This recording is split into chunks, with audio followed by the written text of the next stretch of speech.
জীবনের প্রায় অনেকটা অংশই কিন্তু স্কুলে কাটে। সেটা যদি হয় নিজের স্কুল তাহলে তো কোনো কথাই নেই। আসসালামু আলাইকুম। আজকে আমি আমার স্কুলটা ঘুরিয়ে দেখাবো, যে স্কুলে আমি পড়েছি।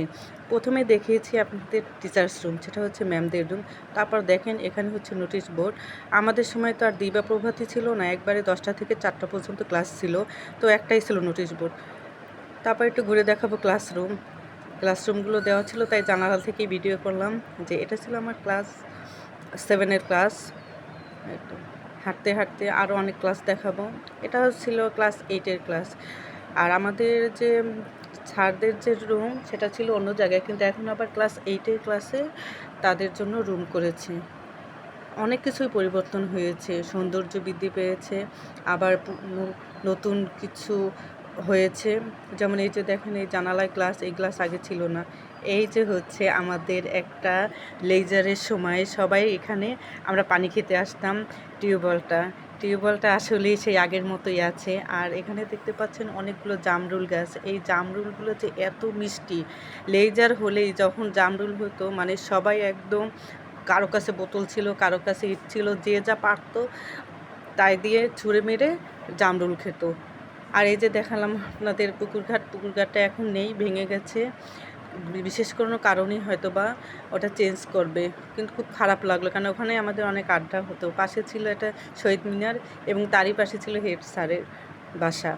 আর এখানে দেখতে পাচ্ছেন একটা অজুখানা। এটা আমাদের সময় যে হেড স্যার ছিল ইদ্রিস আলী আজিজি, উনি খুবই একটা ভালো মানুষ ছিল। সে আমাদের নামাজের জন্য ব্যবস্থা করে দিয়েছে, তার জন্য আমরা সবাই দোয়া করি। এই তো ঘুরে ঘুরে দেখাবো।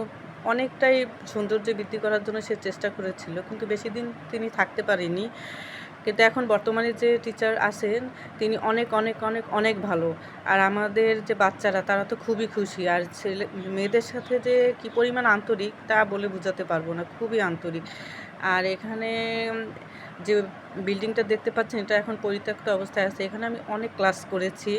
আমার শৈশব এবং কৈশোর আলহামদুলিল্লাহ অনেক অনেক অনেক সুন্দর কেটেছে।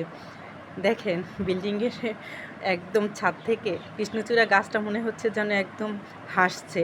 খুবই ভালো লাগছে এবং সৌন্দর্যটা তো আরও বৃদ্ধি পেয়েছে। হাঁটতে হাঁটতে আপনাদের দেখাবো এখানে একটি ফুলের বাগান। অবশ্য ফুলের বাগানটি আগের মতো নেই, এখানে ফুলের সাথে সাথে সবজি গাছও আছে।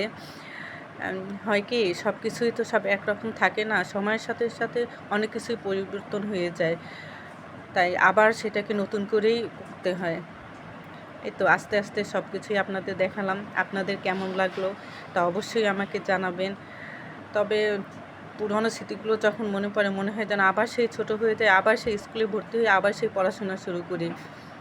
তাই সবাই ভালো থাকবেন, সুস্থ থাকবেন, সবার জন্য